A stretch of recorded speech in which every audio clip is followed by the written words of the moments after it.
अर्पण करावं. सुहासिनी महिलांनी आपल्या अखंड सौभाग्यासाठी आणि घराच्या भरभराटीसाठी तुळशी मातेला श्रद्धेनुसार 108 प्रदक्षिणा घालाव्यात. प्रदक्षिणा घालताना मनात भगवान श्री हरिविष्णूंचा नामजप करत राहावा. आता सर्वात महत्त्वाचं म्हणजे अधिक अमावस्या आणि सोमवती अमावस्येचा हा महासंयोग जीवनात सुख, समृद्धी आणि सौभाग्य त्याचबरोबर आध्यात्मिक उन्नती घेऊन येणारा मानला जातो. पण सर्वात आधी वेळ नीट समजून घ्या, कारण यावेळी अमावस्येची वेळ खूप महत्त्वाची आहे. अमावस्ये तिथी प्रारंभ होते 14 जून रविवारी दुपारी 12:19 आणि ही तिथी समाप्त होणार आहे दुसऱ्या दिवशी 15 जून रोजी सोमवारी सकाळी 8:23.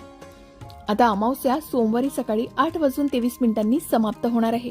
आपल्याला रविवारी दुपारी 12:19 नंतर किंवा सोमवारी सकाळी सूर्योदयापासून ते 8:23 आधी सर्व मुख्य धार्मिक विधी उरकायचे आहेत, तरच या सोमवती अमावस्येचा पूर्ण लाभ मिळेल असं सांगितलं जातंय.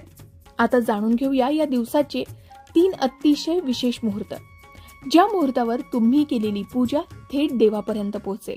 तर सोमवारी सकाळी लवकर महास्नान आणि दानाचा मुहूर्त आहे. सोमवारी पहाटे 5:35 पासून ते सकाळी 7:15 काळ हा स्नान आणि दानासाठी सर्वोत्तम आहे. याला अमृत मुहूर्त सुद्धा म्हणतात. या काळात पवित्र नदीत किंवा घरातल्या पाण्यात थोडं गंगाजल टाकून स्नान करावं आणि लगेच दान धर्म करावा. आता सोमवारी सकाळी 7:15 पासून ते 8:23 पर्यंतच्या वेळेत अमावस्या तिथी असेल. त्यामुळे तुळशीला 108 प्रदक्षिणा घालणं, पिंपळाची पूजा करणं यांसारखे सुहासिनींचे विधी या 1 तासाच्या शुभ काळातच पूर्ण करून घ्यावे असं सांगितलं जात आहे. कारण 8:23 नंतर अमावस्या तिथी समाप्त होणार आहे.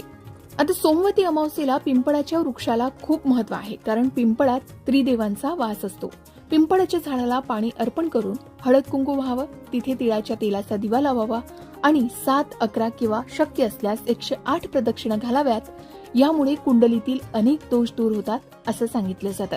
पण आधी सांगितल्याप्रमाणे तुळशी पूजन असेल किंवा पिंपळाची पूजा करायची असेल तर सकाळी 7:15 पासून ते सकाळी 8:23 पर्यंतच्या वेळेतच या 1 तासाच्या शुभ काळात पूजा पूर्ण करून घ्यावी असं सांगितलं जात आहे.